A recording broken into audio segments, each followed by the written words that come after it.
Bonjour tout le monde, Nicolas.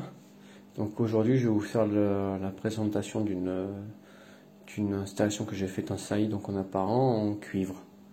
Donc c'est fait avec du cuivre de 15, bon comme d'habitude, c'est pas un truc qu'on voit trop en France, nanana, mais bon dans les autres pays du monde c'est la base quoi, c'est 15, c'est équivalent demi quoi, du demi, voilà. Et donc l'installation c'est quoi? Donc je vais vous expliquer un peu avant. Mes parents, ils ont un chauffe-bain à gaz qui est dans la cuisine. La cuisine est à l'opposé de la baraque. Et donc pour tirer de la flotte, il faut attendre 3 plombs pour avoir de l'eau chaude. Et en plus donc ça veut dire perte d'eau et perte de gaz. Donc moi je leur ai dit voilà, voilà bon c'est mes parents, ils n'ont pas payé un rond, hein, c'est la famille c'est gratuit. Enfin, papa, maman, gratos. Donc ce que j'ai fait c'est que je leur ai dit voilà, je vais vous mettre un petit chauffe-eau électrique qui va bien. Bon, il est branché en continu, hein, pas de contacteur aujourd'hui, parce qu'on est au Portugal, hein, on n'est pas en France. Voilà. Qui est branché en continu, là, c'est pas, ça c'est une valve de sécurité, c'est pas un groupe de sécurité, valve tarée, voilà. C'est pas un groupe de sécurité comme en France, il n'y a pas l'électricité, etc. On n'est pas en France, on est au Portugal, voilà. Et même le cuivre au Portugal, ça se voit pas toujours, je vais vous faire du cuivre parce que j'adore ça. Et pour moi, c'est le meilleur. Enfin, voilà. Et donc, comment j'ai fait? Donc de base, il y a du galva dans les murs, il y a du galva. Donc ce que j'ai fait, c'est que j'ai condamné l'eau chaude du lavabo, du bidet et de la baignoire. J'ai condamné, j'ai mis des bouchons, filasse, tout, tac, tout dans le mur. J'ai repris sur le robinet de la machine à laver, parce qu'à mon avis, comme la machine à laver, ça tourne une fois par semaine, c'est le tuyau le moins encrassé. Et puis c'est du demi, c'est partout des tubes galva demi. Donc ça sert à rien d'aller repêcher sur la baignoire ou ce que tu veux. Là, ça va très bien, ils ont un bon débit, ils n'ont rien à dire. Là-bas, je me suis récupéré là, tac, le froid elle va là, tac. Elle va là, tac, tac, tac, tac, tac, tac, tac, tac, tac. Là, en dessous. Tac.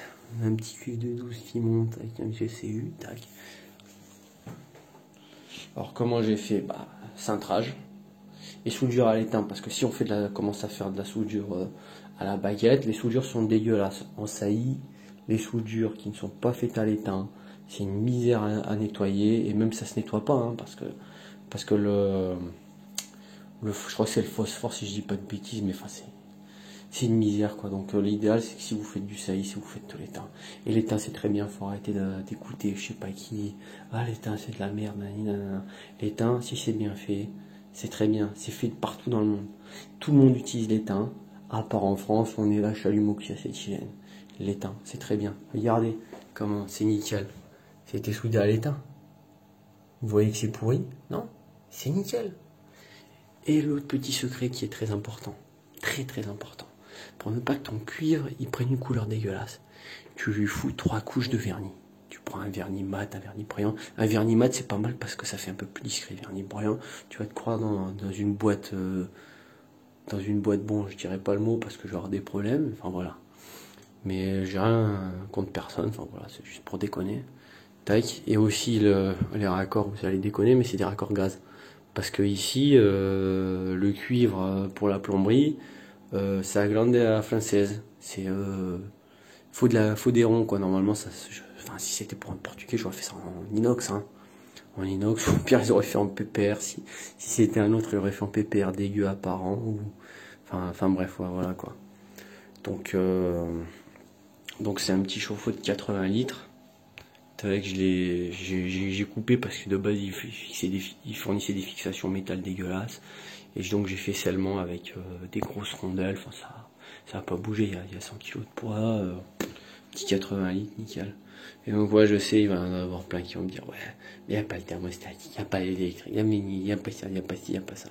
Oui, mais déjà on est au Portugal, on n'est pas en France. Et de deux, le thermostatique, c'est pas comme en France où tu en trouves à 40 balles chez les fournisseurs.